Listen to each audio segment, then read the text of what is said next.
एको हम बहु श्याम। यह सृष्टि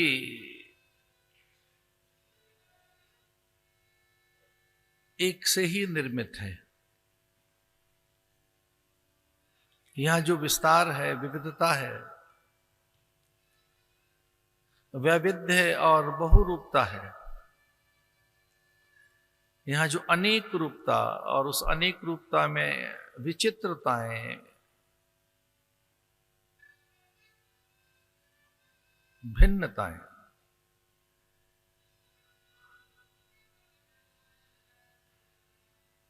उनका मूल एक ही है। यह संपूर्ण जगत एक ब्रह्म का ही विस्तार है।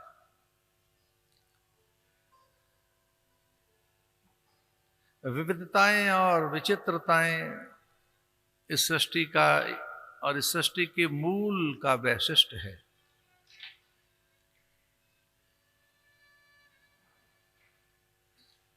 वह भगवान का वैशिष्ट्य है, वही भगवान की विशिष्टता और महत्ता है। कोई एक ही अनेक होकर अलग अलग दिखाई देता है। जैसे कोई एक बीज वृक्ष बनकर अनेक प्रकार से दिखाई देता है।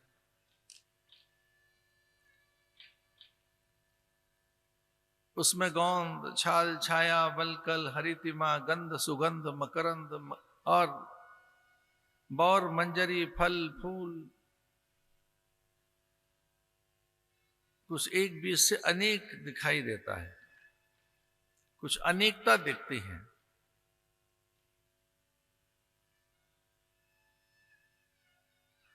अनेक रूप रूपाय विष्णवे प्रभ विष्णवे। शास्त्र कहता है कि वह एक ही है। विश्वम विष्णु वशत्कार, भूत भव्य भवत प्रभु। वो बहुत बाद में, अब और पूर्व में, पहले से पहले और उससे भी पहले और अब, अथवा जो होना है होगा, वो कुछ और नहीं, वो एक का ही विस्तार है। भूत जो पहले था, जो हो रहा है, जो होगा,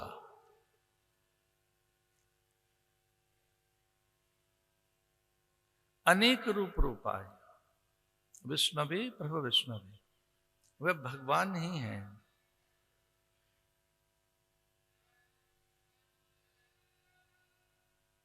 कुछ और नहीं है।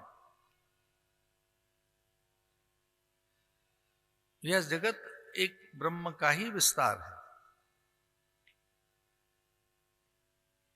इसमें दूसरा कोई और नहीं है।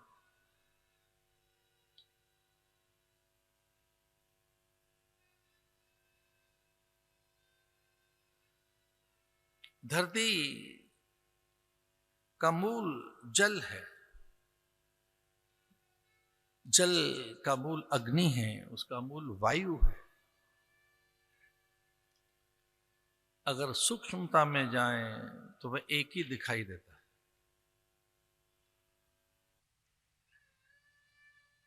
वो अनंत है, अनेक प्रकार से।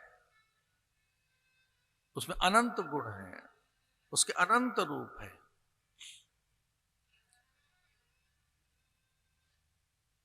वो अनंत है, इसलिए कहा हरि अनंत। हरि अनंत है। हरि हरते पापा नहीं, भगवान अनंत है। हरि अनंत, हरि कथा अनंत। वह अनंत है। उसका एक रूप यह है कि वो बहुत है, अनंत है। इसे शास्त्र प्रणाम करते हुए कहते हैं नमोस्तु अनंताय। हे अनंत, आपको प्रणाम है। नमोस्तु अनंताय सहस्त्र मूर्तये।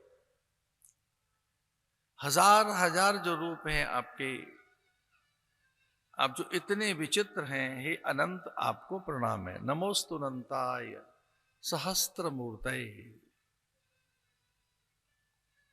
सहस्र शिरीखा पुरुखा।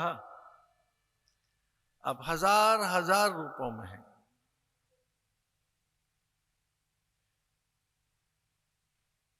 उसे जानना बड़ा कठिन है। छुरस्य धारा निश्चिता दुरतया दुर्गम पथस्थ कवयो वदन्ति। उसके रहस्य को जानना बड़ा कठिन है। उसे तो हम थोड़ा दूर भी करें तो अपने को भी जानना कितना कठिन है।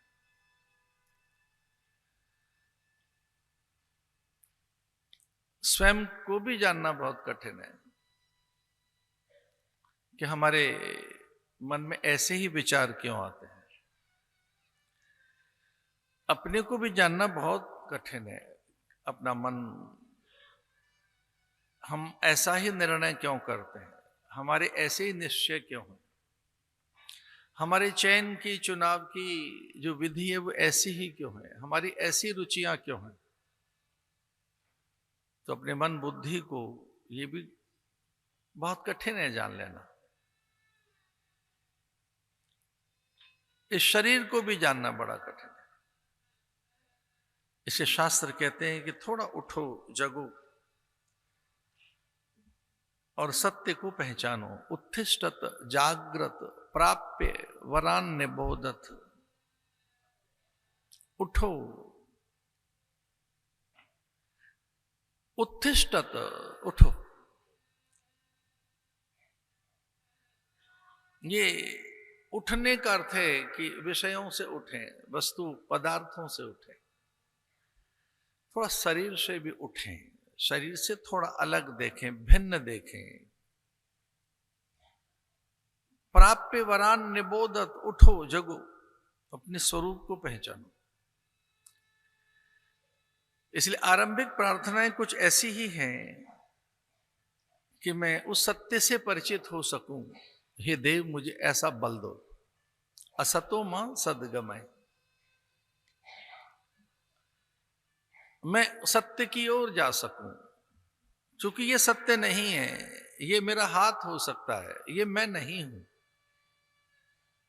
इस हाथ में ये उंगलियां हो सकती हैं, ये मैं नहीं हूं। मैं उंगलियां नहीं हूं, मैं हाथ नहीं हूं, मैं रंग रूप नहीं हूं, काय कलेवर नहीं हूं, चुबुक और हनु वक्षस्थल भुजाएं नहीं हूं। एक भुजा के न रहने पर भी तो मैं हूं, निद्रा में भी तो मैं रहता हूं, मैं जागृत में भी हूं, स्वप्न में भी हूं, सुषुप्ति में भी हूं, तुरीयावस्था में हूं।